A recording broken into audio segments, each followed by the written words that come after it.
me stop you for a minute, right? Because the pictures that you sent me, like your legs and your feet, man, they got numerous, like, it looked to me like they were stabbed, man, like they were torturing you, kind of.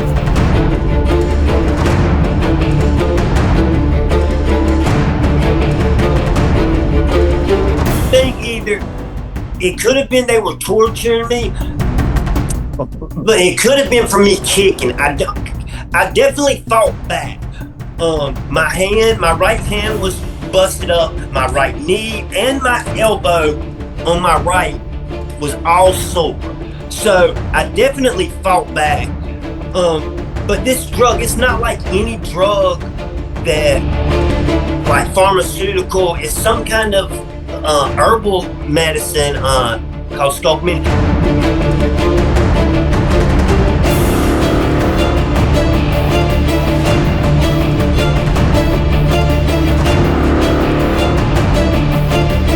So you do a bunch of time in North Carolina and you decide, you know what, when I get out of prison, I'm heading to another country. You decide to relocate.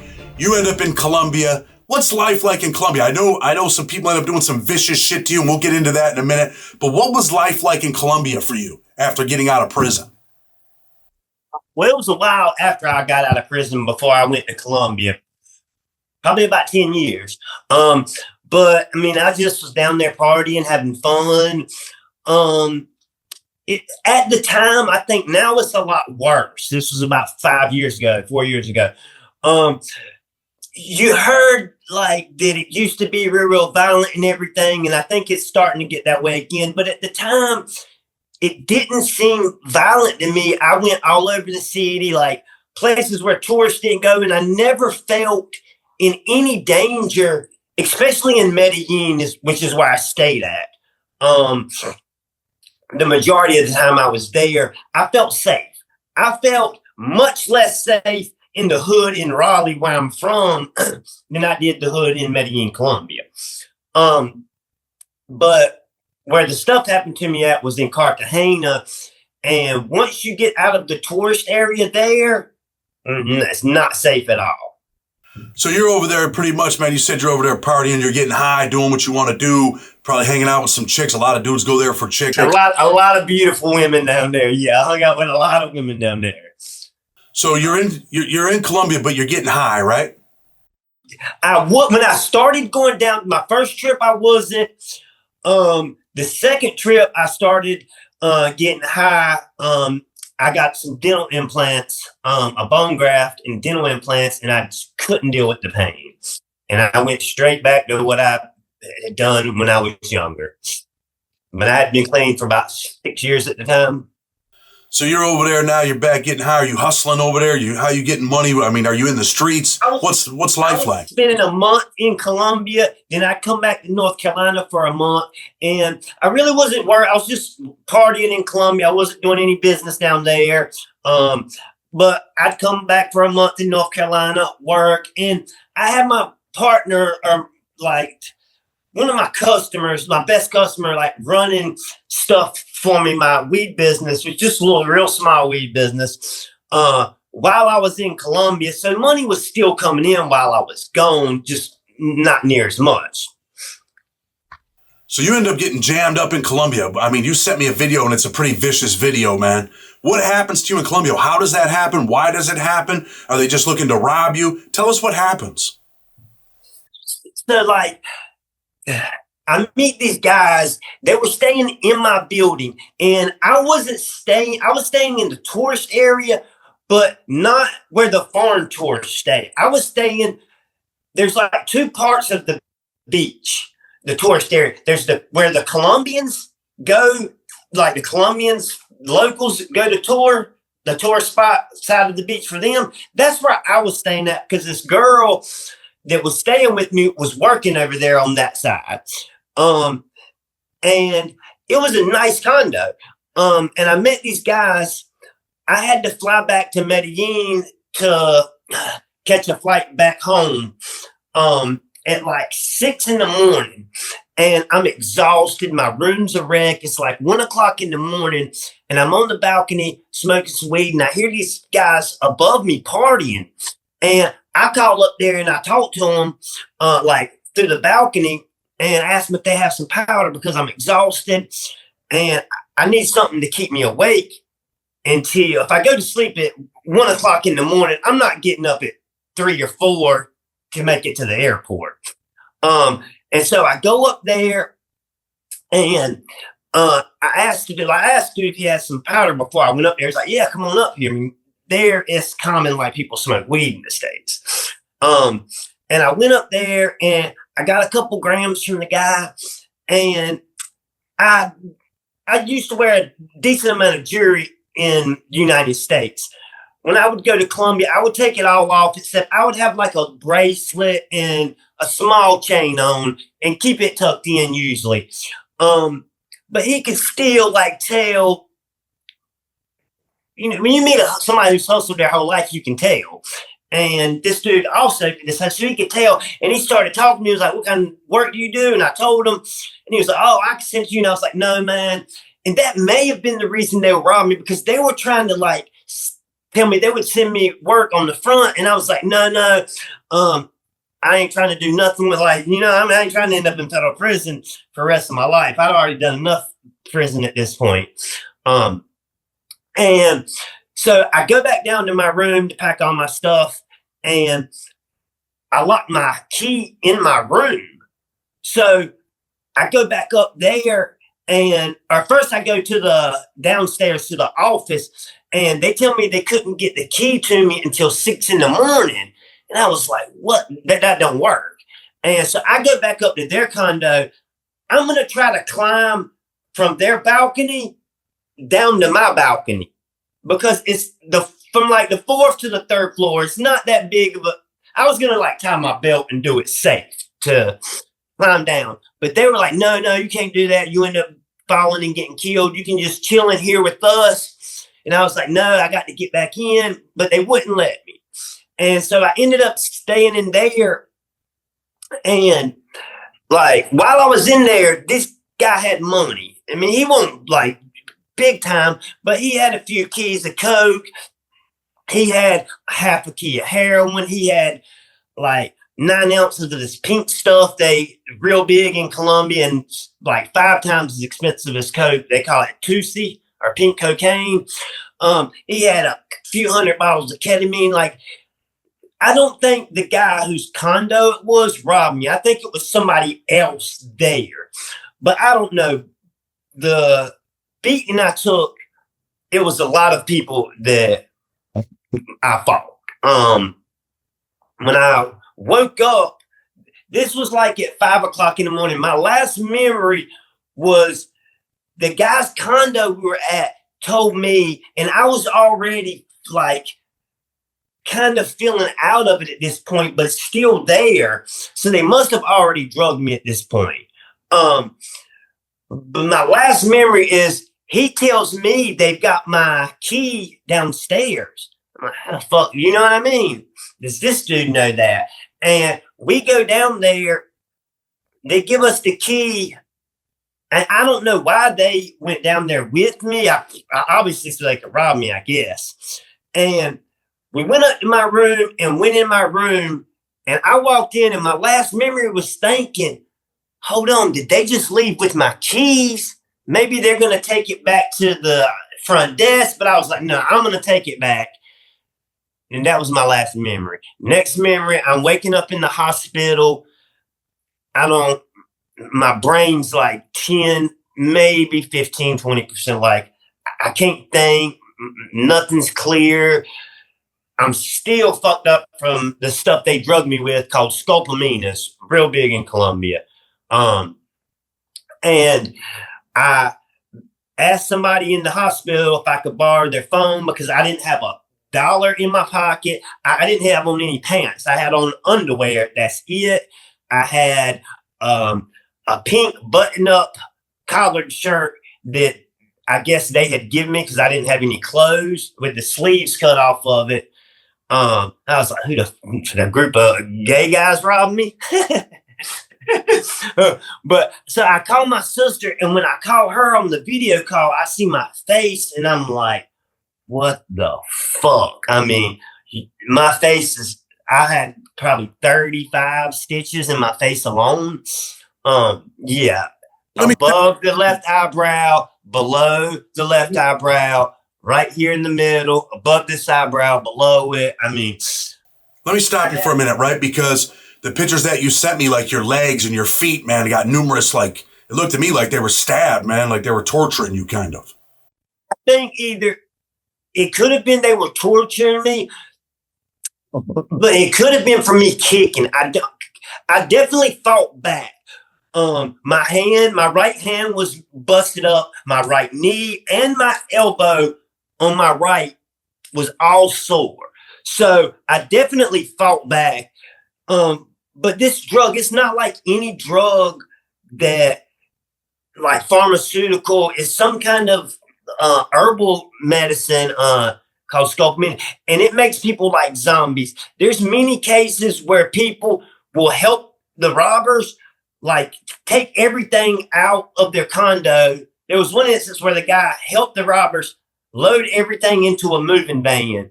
And the next day, he asked the guard at the front desk, "What happened to all my shit?" And he was like, "What do you mean? You helped these guys move all your shit out last night." Uh, Usually they take people to the ATM, and the people willingly clean out their account and give them all the money. I guess the amount of time I did, just instinct kicked in to fight. Let me ask you this, right? I see you on the ground, like, bugging out. That's from that drugs that they hit you with? Yes, I think that's from the shit they gave me. Why is there water all over the place in the room? That's what saved my life, probably. I don't know. The toilet was knocked over completely. And I assume what happened is they knocked the toilet over and the water just kept running, like filling up the toilet, but the toilet's on the damn ground smashed. So the water just kept running and it flooded. We were on the 4th floor and it flooded the parking garage. Yes, that's the reason the police came in my room. Well, first the condo owner, and then the police came in my room because the neighbors were like, "What the fuck? There's water coming out from this condo, just pouring out from under the door." So after all this happens, you end up in the hospital. They release you from the hospital? Oh, then that's the hospital's a whole nother story. No, they didn't release me from the hospital. I was pretty much locked in this hospital for 4 days and would have been there longer than that. No, when I first 2 days, I've got no money, no passport. So, I mean, even if they wouldn't let me leave, but even if they would have let me leave, like, I don't have any money. I don't have a phone. I don't have a passport. I've got no, you know what I mean? So I really wasn't pushing the issue the first 2 days. But after 2 days, the condo owner, my sister had got in touch with him and sent him some money to bring to me. And he brought my clothes, and he brought me a couple $100, so I would have some money to like buy food and stuff in the hospital, because I didn't have anybody to bring me anything. I'd have to pay the nurses to go get food, bottle of water for me, like whatever I needed, anything. And I kept asking, and after about 2 days, my brain came back, and about the time I got my clothes and I could actually speak Spanish, because the first 2 days my Spanish was almost non-existent because I guess brain damage. And finally, after 2 days, I started like, I need to go. What's going on? And I couldn't get a straight answer from anybody. One person told me I had to see the psychiatrist because I had drugs in my system. One told me I needed to pay the bill, and I'm like, bring me a bill, I'll get it paid. Everybody told me something different. And then finally, I'm like telling my family, y'all got to figure this out. Like, this is the 3rd day I'm in here. They won't let me leave. They're not doing nothing for me. I've got a broken shoulder, a broken clavicle, which is collarbone pretty much. They stitched me up. They x-rayed me, fractured skull. Let's just leave them there, laying on the bed, not do anything for them, with a fractured skull, a broken clavicle. My legs, you saw, like my legs looked like I'd been tortured, all the stitches. just laid there in the bed for 3 days. And finally, after like 3 days, I tell my sister, my brother gets in touch with this guy who was Raleigh, North Carolina's Wake County. And this guy who was the Wake County sheriff, he's like 5 feet tall. I don't know how they let him even be a sheriff, but he's one of the nicest guys ever. From the time he went to school with my brother and sister, whenever I'd get arrested when I was young, he'd call my lawyer and my family because he worked in the jail. But he was a DEA agent in Medellin after that for like 7 years. And my brother called him and got him to start calling some people he knew that worked in the embassy. And after 4 days on a Saturday, the head of the embassy from in Cartagena came and got me from the hospital on his day off. And he told me, you've been here at least another 2, 3, 4 days. He said, because when your friends called me, he was like, it's the embassy's job to come get me from the hospital, but it won't his place. He's the head of the fucking embassy. Like, sorry. But he's head of the embassy. And it was his day off. And he asked his wife, and his wife was like, wouldn't you want somebody to go get if it was our daughter? And so he come got me, but no, and his conditions there were worse than any prison I've ever been in. I mean, obviously it wasn't violent, but the actual conditions, terrible. So you eventually you get out of there, you come home, and that's it? You ever go back to Colombia?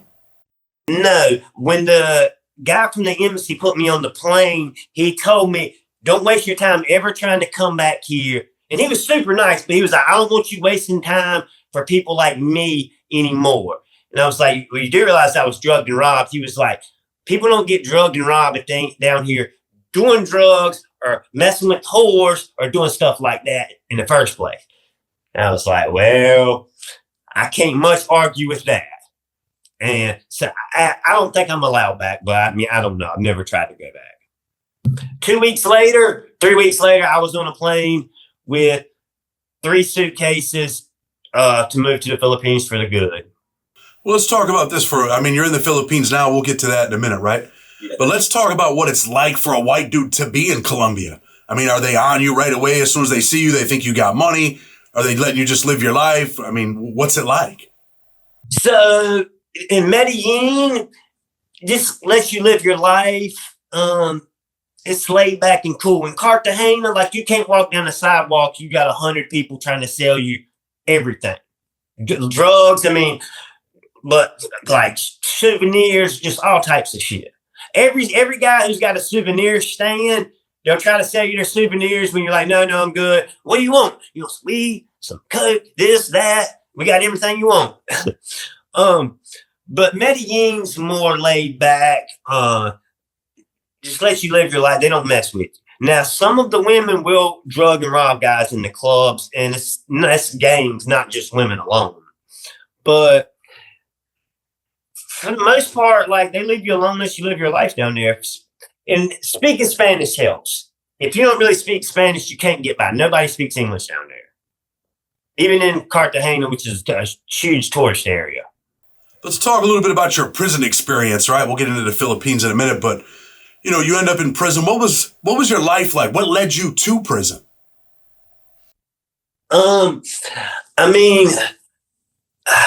I started hustling like young at 12, 13, selling blow tops, candy, my Ritalin. I was ADHD. They gave me Ritalin. I hated taking the shit. It didn't help me. It made it worse for me. Smoking weed in small amounts helped me more than the Ritalin did. So I sold the Ritalin at school. I sold candy. I sold cigarettes, like single cigarettes. When I'm in 8th grade, I got 3 chains around my neck, and my family lower middle class. Like they definitely didn't buy any of that for me.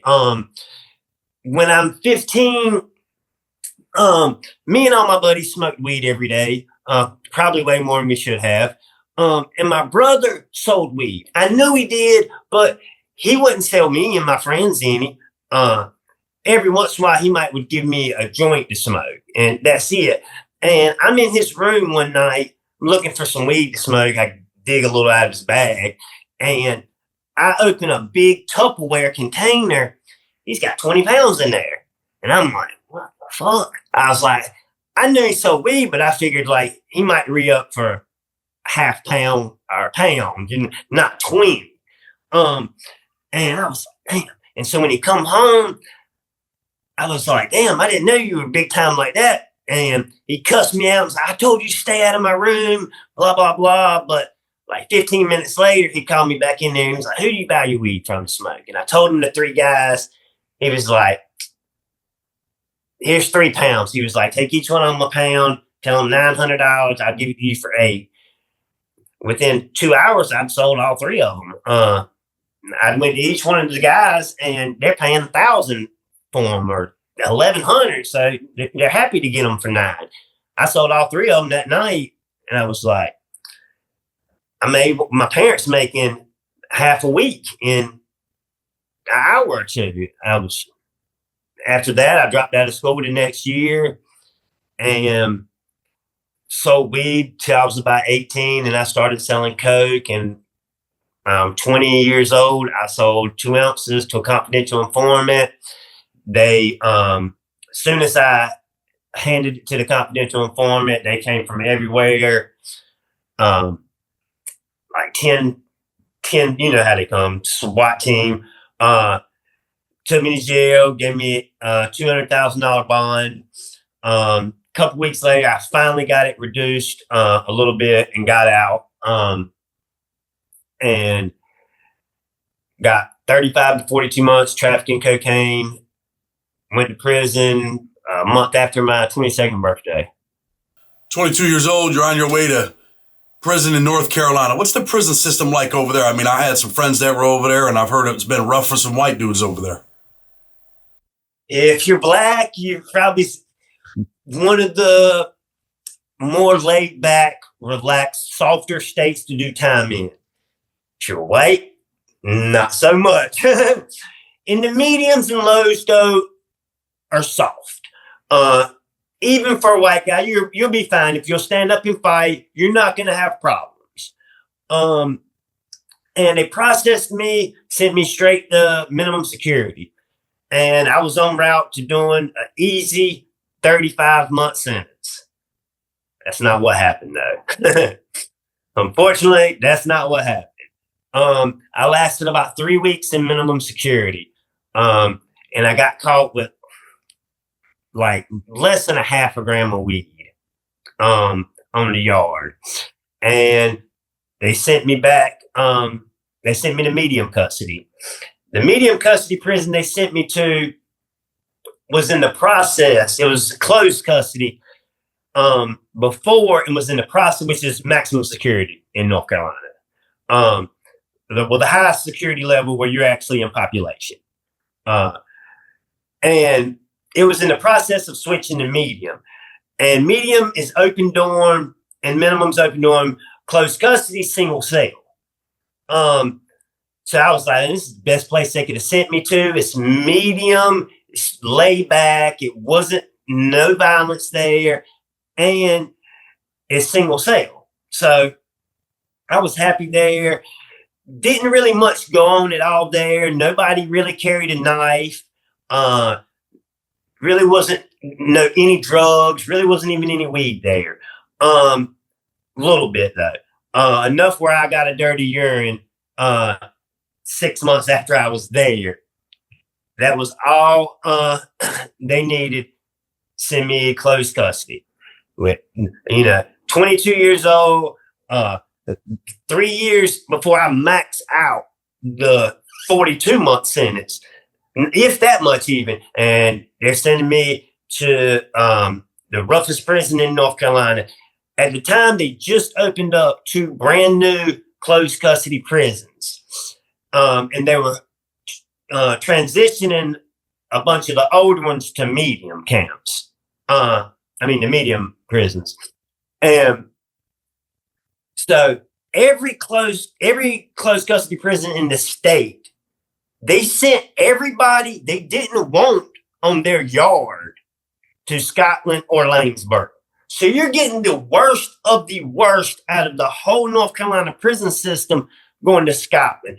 You're hearing war stories at Nash, the medium, before you get there. So when they brought me my shipping bags, which I didn't think I was even going to close custody because I did my whole time, and then they put me back on the yard. So I was like, I'm good. I'm staying medium. No. They bring me my bags. They tell me, you're going to Scotland. And I'm like, shit. Luckily, really one of the only guys, you may have met him. He done about 10 years in the feds too. Really one of only two guys I've ever kept up with after I got out of prison. He had got sent there like a month or two before. So I was like, well, at least I'm going to know somebody there. And this dude was super solid, super dangerous. Like, he was one of 5 people that had a name for themselves in North Carolina system. And everybody who'd been down 10, 20 years in close custody had a story to tell you about this man. But you'd never hear it from him. Even I was like his best friend. But they sent me there. Hold on. What's his name? William Estes. He used to go by Chemo. I don't know him, but he may have been in different prisons than me. But what's the prison like over there? I mean, is there violence going on? What's going on there? Yeah, I mean, so you're hearing stories before you even get there.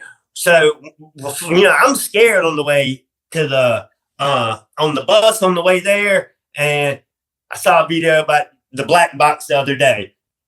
Close custody, you get the black box. But I get there and it's already like 8:00 at night. So everybody's locked in the blocks. You're not locked in your cell yet, but you're locked in the block already. And so I get there, and luckily they put me in the most laid back, relaxed unit. They probably figured, this guy's just come to prison. He's only 22. He's white. We're going to put him in the safest place, which they did. But you're still hearing stories there. Like the night I get there, it's not like West Coast for politics. Nobody comes up to you when you get in there. You go to your cell, you just start unpacking your shit. You got a question, you just ask whichever guy you see walking by, you know what I mean? Or whoever you want. And so I unpack my stuff, and the first day was uneventful.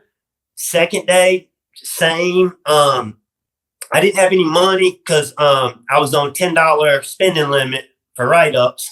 So I had gotten a couple dollars worth of commissary. Or no, Scotland was cash money at this time. I had borrowed a couple dollars to buy some food with. And I think I met this guy in there, the first guy I met in there, and I split a bag of weed with him. He paid for it, and I was like, I'll pay you on payday. He was like, all right. So day 3, I'm there. I got a question. I can't remember what it was, but I've got to ask the CO or the sergeant. I got to go out to the office to ask them something. So I'm walking out there, and when I'm walking, somebody stops me, and I stop, and I'm talking to this person for a second, and then I turn around like that and go to walk. And as soon as I turn around, I bump into the CO. Like I turn around to walk, and I bump into the CO. She's standing like right there behind me. And I'm like, oh, sorry. I didn't mean to. All right. I asked whatever I needed to ask and went back in the block. Didn't think nothing of it. 10 minutes later, this bitch comes out in the block and gets me. And she tells me I need to go to sergeant's office. As soon as I walk into sergeant's office, he's like, did you run into her? I was like, run into her? I was like, I accidentally bumped into her. I told her, excuse me, and apologized twice. The sergeant asked her. She was like, yeah, but I still say he did it on purpose. They locked me up. Assault on an officer right up. And I'm like, what? Are you fucking kidding me? I'm in the hole. try to buy a pack of cigarettes from the janitor, steals my money because the dude I had smoked the joint with told him I checked off. Yeah. So it's like already there's some bullshit the dude's trying to throw on my name. So I do 30 days, and I think they're going to send me what's called Icon, which is long term. After 6 months, you meet a board and they decide whether you do another 6 months or you go back to the yard. But they never did bring me papers recommending me for Icon. So I go back to the yard and they put me in, this was, I think, A, and they put me in C block on the same unit. And there was this one guy that lived in C that William Estes had told me, you know, he was good people, and I had talked to him a few times before I went to the hole. And so he was in the same block with me, and I told him, I was like, can you go over there and get that dude and call him over to our block? And of course, as soon as he got back in our block, I called him out. Luckily, he wasn't some big dude that's 220 pounds. He was a little bigger than me, like maybe 150, but he just seemed soft as fuck. Like, I had zero fear of him at all. But I called him out. I was like, look, motherfucker, we got to go in the room and fight. I was like, the money I owe you, fuck you, come get it. No, I don't want no problem. And I called him out in front of everybody because you're throwing dirt on my name, making me look bad. I want everybody to see that shit. You know what I mean? And he's, no. And I was like, get the fuck out of here. I let him leave. I didn't swing on him or nothing. I didn't really want to go right back to the hole for swinging on him right in the middle of the block. When I straightened the situation, you know what I mean? I felt like I'd straightened the situation enough. So I let the shit go after that. I was on the green unit for 6 months. No issues other than that. They called me, pack your bags. You're moving to the blue unit to go to school.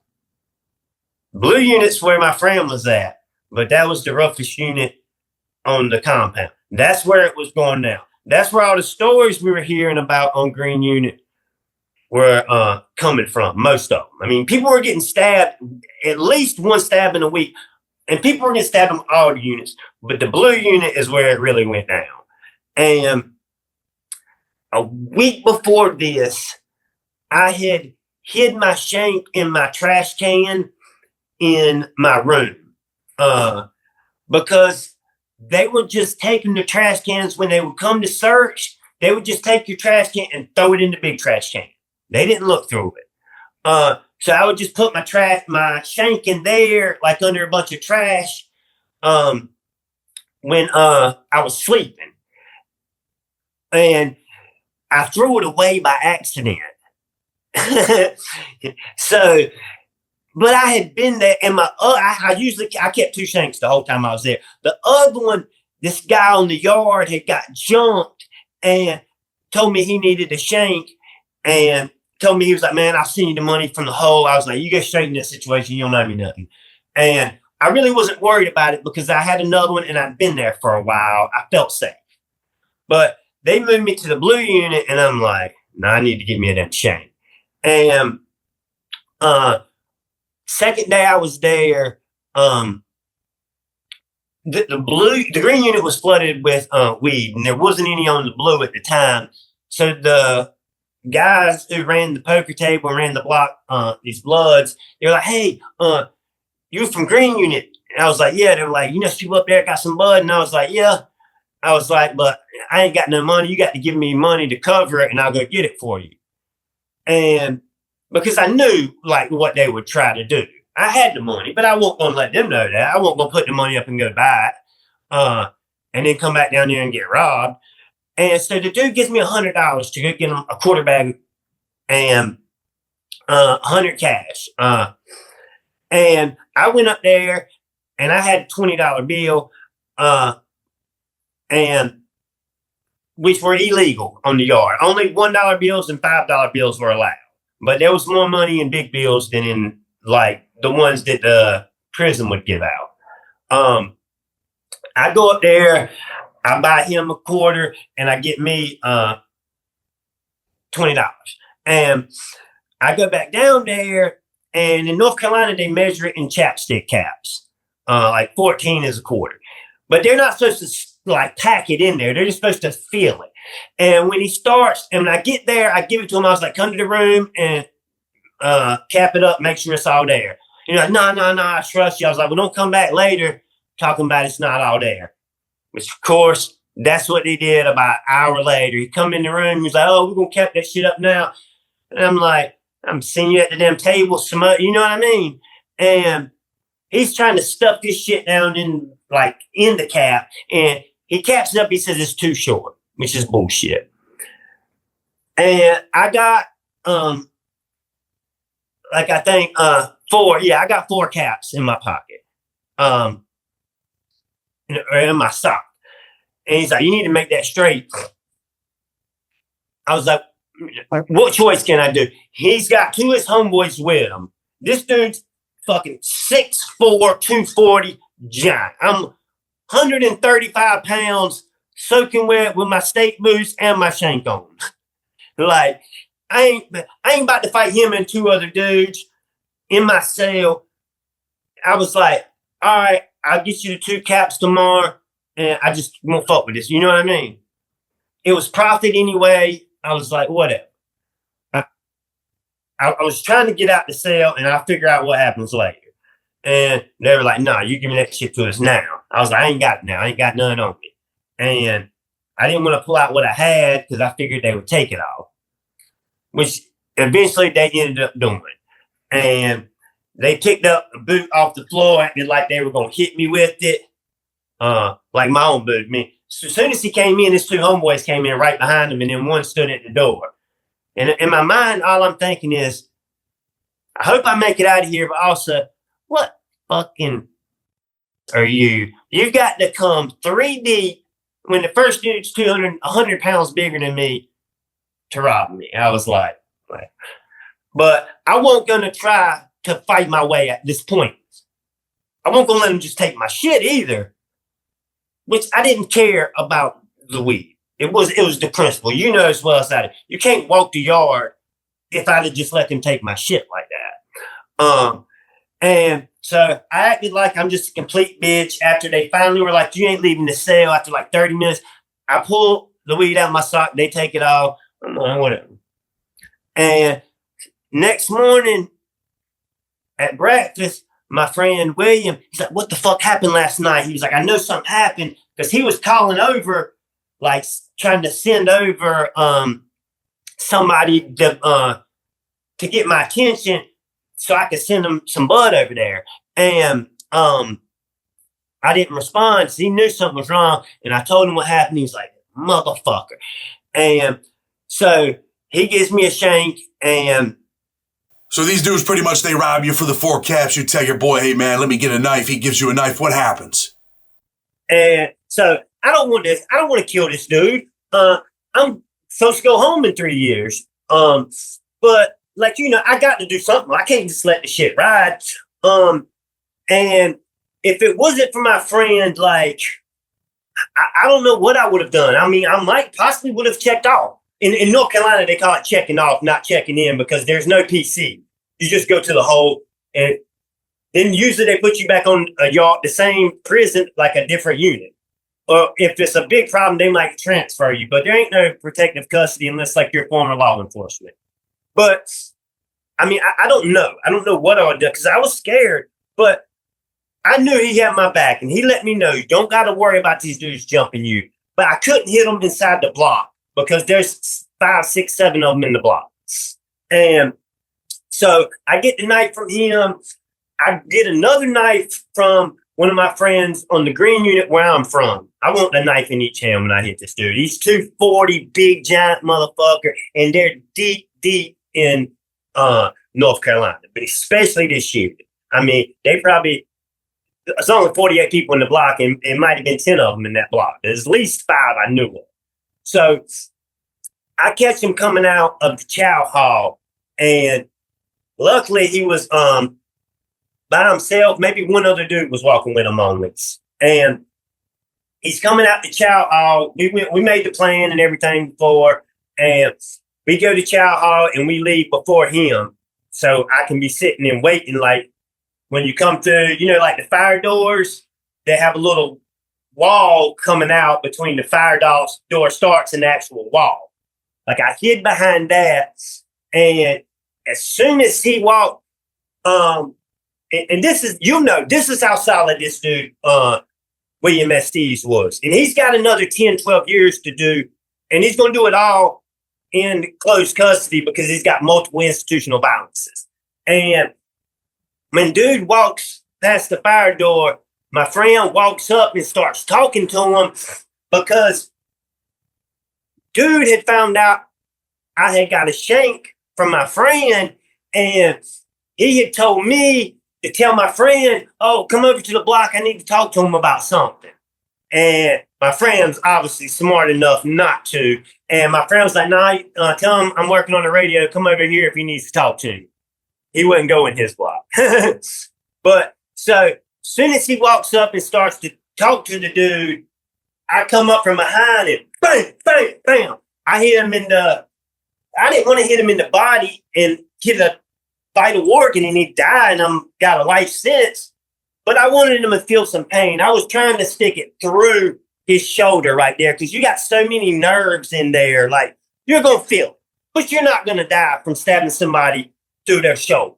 But it's going to screw up their whole system forever if you put it in there good. Which I didn't stick him as good as I wanted to because as soon as I hit him the first time, he tried to break and run. I grabbed his suit, but this dude's 240. I can't hold on to that shit for, you know what I mean? But I hit the dude 2-3 times. Like the third time, I don't even know if it went into him. Like it hit him a third time, but he was already like breaking and running. And so he breaks and runs, and like no officer or anything see the shit. And I'm like, what the fuck? Like, these motherfuckers are going to kill my ass when we get back to the block. I'm like, I didn't give a fuck if the officer seen it. Like, call it a checkoff move if you want. Like, I can't stab this dude and go back into the block with these motherfuckers. They're going to kill me. And luckily, I'm standing there frozen with shank in my right hand and reaching for the other one with my left hand when the officer comes around the corner and sees me with a shank in my hand. And they knew what happened, but he didn't tell because obviously he wanted to be able to get to me after that. And they take me in the office. They try to lock me up and take me to the hole before they even call code and lock the prison down. I'm like, fuck no, I'm not putting my hands behind my back and doing anything till y'all call code and lock this place down. You gotta put your hands behind your back. No. Lock the fucking door and lock the compound down. I'm not putting no handcuffs behind my back. And finally they called the code, locked it down, and they took me to the hole. And I'm pretty sure they knew what happened. But I'm in the hole and I'm sitting there waiting, and the woman brings me my write-up, B1, shank charge only.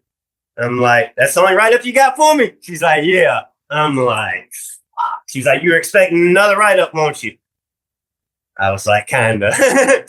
And I'm like, you want that other write-up because you want to get out of there. Yeah, I don't want to go back to this yard. I'm happy to go to ICA. I'm happy to go do my 6 months in the hole and go to another prison. I don't want to go back to this yard. So I'm going back to the yard. It looks like though. So janitor comes in that night, and I got some cash on me because I had a way to get cash sent in through the mail. And I showed the dude. I was like, I need some money. I showed him some money. I was like, I need me a big shank, bone crusher. He came through. That was in the morning. He came through that night, slid one under my door. I gave him $20 for it. That was the only thing I had was a $20 bill. He would have sold it for less, but I was like, that was all I had. And that meant more to me than that $20 bill at the time. But luckily, 3 days later, they brought me papers recommending me for Icon just for having too many write-ups. Which turned out, I mean, I would have got killed if I went back to the yard. So they send me to another prison to do my 6 months in the old. They didn't have an icon unit at Scotland. Only an MCON, which is above, like a year before you see the board. So I do my 6 months, and they let me out. They send me, and I'm pretty sure they knew, like, this system knew what had happened. Like, I don't know why they didn't try to investigate it. If they were just like him, probably done what he had to. I don't know. But I guess just because he didn't tell on me, they couldn't. But so they send me to up in the mountains, which it's 85% black on the eastern part. In the mountains, it's like 50% white, 50%, well, 40, and 20% Hispanic. But it's pretty even there. It's real laid back and soft. No gangs, really. A few, but not as much. So that's where they send me. And I'm like, it's going to be boring time, but at least I'll be safe, I think. I'm there less than a week, I think, 5 days. And it was like 5 days, this dude come up to me on the yard. He was like, you the dude who stuck such and such at Scotland. I was like, nah, I never been to Scotland, dude. And he was like, nah, man. He was like, I'm cool, man. He was like, and he started showing me his tats. He was folk. He was like, nah. He was like, they were trying to recruit me, I guess, is what I thought. But whenever the dude come up to me, I was like, fuck, like, I thought I was under the radar. Nobody knew who I was. But this dude comes, I was like, it's not going to be long if they know that the Bloods are going to know. So the next day or the day after, I had a feeling. I could see shit was like in the block, something went right. And I had the feeling. I go in my cell, and luckily at Marion, I couldn't find a knife when I got there. Like, I could not find a knife. I carried a knife to school in middle school. So do I carry one in prison? Of course. Everywhere. I sleep with one. I couldn't find one there. But in Marion, you could have your lock because you had a lock. The other close custody prisons didn't have. So at least I have my lock. So I tie my lock to my hand with a shoestring. I wrapping around 4 times, so no way that shit's getting out my hand. And I sit in the room, pacing back and forth, waiting. 1, 2, 3 hours. We go to chow, come back, another hour. And then they come running in. I'm just in the room pacing back and forth, waiting for them. And I hear footsteps outside my door coming fast. And I get ready. First one in the door, wait! I cracked him right in the side of the head, hard. He took out, and that's what saved me, is he took up out the room running, screaming. But as soon as that happened, the other 2 dudes, one hit me and the other tackled me. And they got me on the ground and they started kicking the shit out of me. But first dude I cracked and ran out them room screaming, and that got the guard's attention, and they come running in there. So they kicked the shit out of me for like 15, 20 seconds. But the way the bunks are, like, they started kicking me, and I was like, got up under the bunk where they couldn't even get to me, really. Like, they got a few good kicks in, and then that's it. So after all that happens, what happens to you now? They transfer you again, or what? Put me in the hole after that, and they ended up putting me for like 6 months. They ended up putting me against my will. They put me in the protective custody unit because they realized the Bloods had a legit hit on me and were going to kill me. They didn't give me an option. I fought it too. And they put me in a unit for like 6 months with like ex-police. Because like I said, North Carolina, you can't tell them you're scared and go and protect custody. The judge has to order. You have to be like ex-law enforcement. You have to have a legit hit on you from a gang. Like in the whole prison, I think there's 2 blocks with 25 each out of 40,000 inmates. And they put me there for like 6 months against my will. They didn't give me an option. They recommended me for that, just like they recommended you for Icon. And even I followed it, they were like, no. Because they told me they knew, and then, like when I was at the hearing, they told me they knew what happened in Scotland, and were like, we sent you here in Marion. They pretty much told me they sent me there because of that. And there's still issues. They were like, you're going to have problems any close custody yard you go to in North Carolina. And after 6 months, I ended up getting in trouble there, and they put me back on Icon, and I finished my bid 13 months on Icon. And then you get out of prison, man. What's it like to walk out after being involved in all that bullshit? I took it for granted, to be honest, the first time. That was February. In September, got caught with 40 pounds of weed in Texas.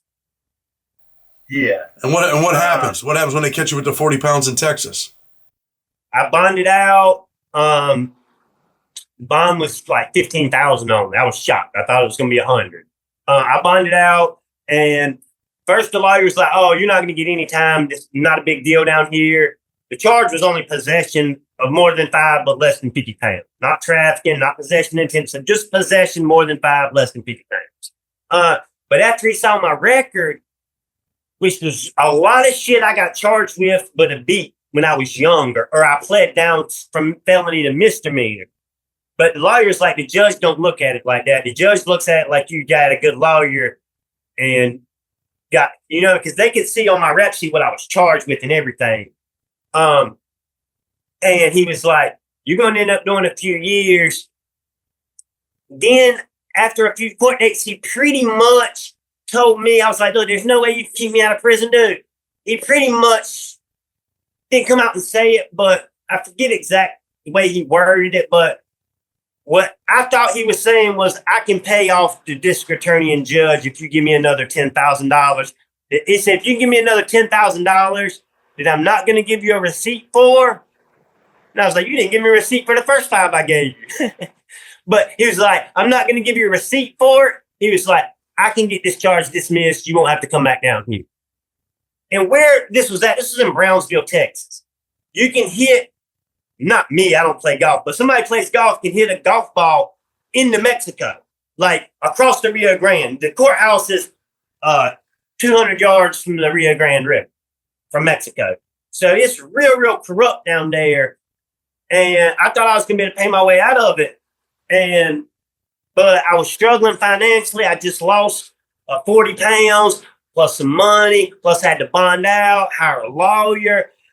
And I was struggling to come up with the money. And I ended up doing some crazy shit to come up with the money. Ended up getting arrested in North Carolina for a bank robbery without a gun. Ended up catching a charge, another bank robbery charge in Tennessee that I didn't even do. My ex-girlfriend did it by herself, but they charged me with that too. I was looking at like 30 years between 3 different states within a year getting out, or 15 months. So what ends up happening? You get time in Texas, what happens? I ended up getting 19 months up here, went back to the yard, close custody, didn't have any problems. And they sent me to the worst prison in North Carolina at the time too.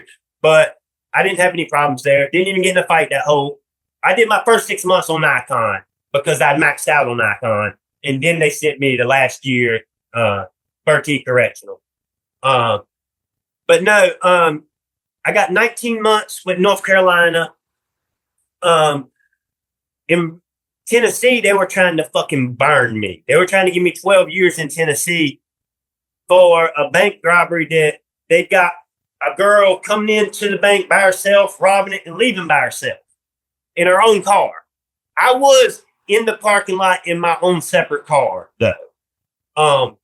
But they were trying to burn me and give me way more time for that than the bank that I actually did rob in North Carolina after she robbed it, because she robbed the bank in Tennessee to come up with the money to give the lawyer in Texas to keep me out of prison. And I'm like, I can't leave her in there. She just robbed a bank to keep me out of prison. I got to do something to get out of it now, not next week, a month now. I robbed that bank in North Carolina 45 minutes after she got arrested in Tennessee, maybe an hour later. So what do they do to you in Tennessee? Do you get time over there too or no? A little bit. I filed an interstate compact transfer, something like that. It's where you file a motion and you go to, you know what it is, but you go to court in the second state while you're doing your time in the first state, and they only got 6 months to come get you, try you, and get you back.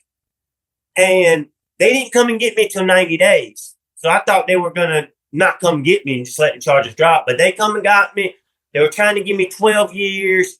My dad hired me a lawyer. Only time in my life I've ever been arrested and my parents had to hire a lawyer or a bondsman for me. My dad hired a lawyer, and I was going to take it to trial because they wouldn't come with less than an 8-year plea. And I was like, I'm not pleading 8 years for something I didn't even do. And at the last court date, the lawyer's like, I know you told me you didn't want to hear any more pleas. He was like, but you're going to want to hear this. And he was like, I got you a 2-year plea. In Tennessee, automatic parole after 30% on a 2-year sentence. Eligible on longer sentences after 30%, but it's automatic on a 2-year sentence. And it was going to run concurrent with my North Carolina time. So I had to do like 3 weeks. After I finished my North Carolina time, I was in Tennessee for like 3 weeks. And then I was thinking Texas is going to come get me, because the whole time I'm checking case management, everybody, they're like, yeah, Texas has a hold on you. Texas has a hold on you. My time in Tennessee gets up. They call me, pack your bags. And I'm like, pack my bags, get my shit away, on to the next state.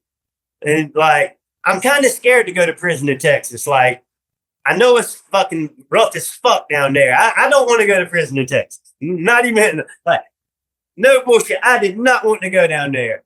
They call me, pack my bags. I go meet the probation officer, parole officer, whatever.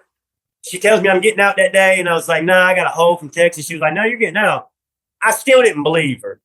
And about an hour later, they let me out. I didn't plan on getting out. Nobody there. This is, I think, December 22nd or 23rd, a few days before Christmas, and it's Thursday. They won't let me leave the state. I got nowhere to stay. She's like, you can go stay in a homeless shelter. I was like, I think I'll figure a way out to get a hotel. I had to walk like 5 miles in the fucking snow in shorts and a t-shirt though.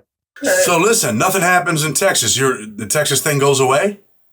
I called the lawyer after I got out. I was like, what's going on, dude? I was like, I just got out. He's like, stay out of Texas and stay out of trouble. I was like, what's that mean? What's the status of the case? Is it thrown out? He was like, stay out of Texas and stay out of trouble. Good luck. Click.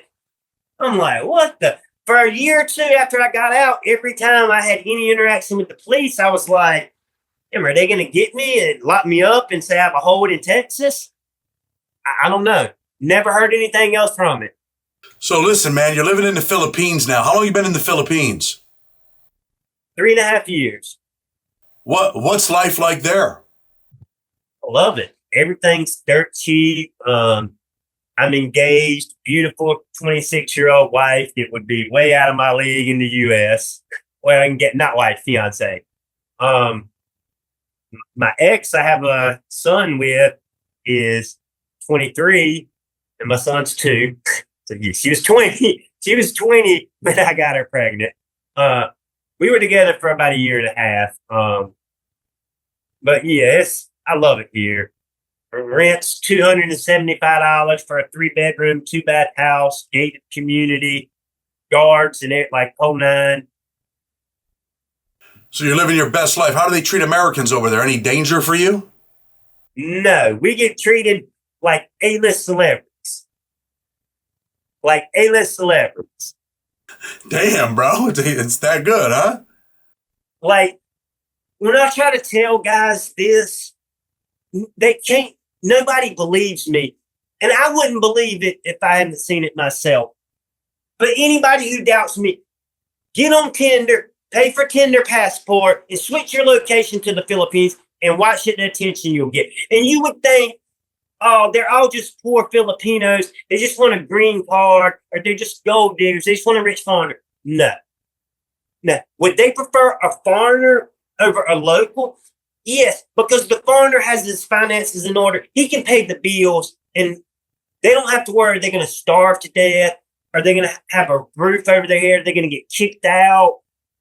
Most of them don't want, I mean, they'll take it, but most of them, and of course, some of them are complete gold diggers, but most of them don't want the guy who's super rich. They just want a guy who can pay the bills and they don't have to stress about that shit. You know what I Let mean? me ask you this. I mean, when you're with a Filipino woman over there, do the local men get pissed off? Like, ah. You would think super. Like, if it was me, I would be like, fuck them motherfuckers. No, they don't. They're super nice too. It's the nicest people, I swear, the nicest people in the world. Bro, listen, man. I've been to Mexico, listen, Colombia, Costa Rica, Thailand here. You're a wild dude, bro. I know what type of dude you are, man. You're a wild dude, bro. I've seen a lot of shit. So you're over there living your best life. Do you ever go home to visit? Do you miss home? Do you miss your family? Do you miss your sister? My youngest sister isn't really close. My mom died about a year and a half ago. She suffered the last probably 3 years before she died. Bad Alzheimer's, dementia. Me and my youngest sister, we ain't really close. Me and my older sister are super close. She's held my money my whole life. Like money from work, you know what I mean? Stacks of cash. Even today, she's on my bank account, on my money market account with all my money in it. I have it set up where I have no remote access. That way no one can steal it. They can steal what's in my checking account, but they can't steal the majority of my money. I have to walk in the bank to transfer it to my checking account, or my sister has to walk in. Like if my sister wanted to go in the bank and steal every dollar I have, she can do it tomorrow. That's how much I trust. It wouldn't matter if it was $1 million. It's not quite that much, nowhere near that, but it's still enough that I wouldn't trust anybody else, maybe my brother. So now you're in the Philippines living your best life. Do you go home and visit or no? The first 2 years, I went back a few times every year. Last time I went back was last October. I broke my femur here in a motorcycle wreck. And metal rod in my leg. Was clean for 3 years. They don't give me nothing in the hospital for the pain. Ended up going back to using opiates for about 6 months, but I didn't, like, if I would have went back doing cocaine, it would have messed with my head as far as I would have felt like a complete failure. But I didn't feel like that doing opiates after a wreck, like as I needed it for pain. I legit needed it for pain. If I was in the US 20 years ago, they would have given me whatever I wanted for a broken femur. But I used them for like 6 months, and then I got off about 6 months ago. But yeah, that's the last time I went back in October last year. I don't really have any plan to go back anytime soon. Like, it's a real expensive trip just to visit my brother and sister for a few days. I got nowhere to stay there. You know what I mean? It's expensive. You're just there now. Your life is in the Philippines. You're living your best life. My life, yeah. I got a son here, a fiance. I may come back. Right now, when I moved here, I was like, I'm coming to start a family, find a wife, and settle down. I've got a little money. I had a decent business. Was making more than enough money to support me here the first 2 years. I stopped working pretty much. I mean, I made phone calls, like running my business a little bit, but other than that, I just wanted to take a break, not retire, but temporarily retire. So, but now I'm getting bored, and I was never bored to begin with, because when I tell people, I got sidetracked that literally when I got here, I got more pussy than Brad Pitt and Tom Cruise put together back in the 90s. Literally, I screwed 15 women the first 2 months I'm here. Well, listen, man, we're not going to talk about. The Listen, oldest one was 26. listen, we're not going to talk about a bunch of that stuff on YouTube. But anyway, listen, man, I appreciate you coming on, man, and sharing your story, your experiences, the life that you're living, the things that you've been through. I mean, the Colombia thing, absolutely outrageous, but definitely appreciate you coming on, man, and sharing your story. Anything you want to say before we get ready to go?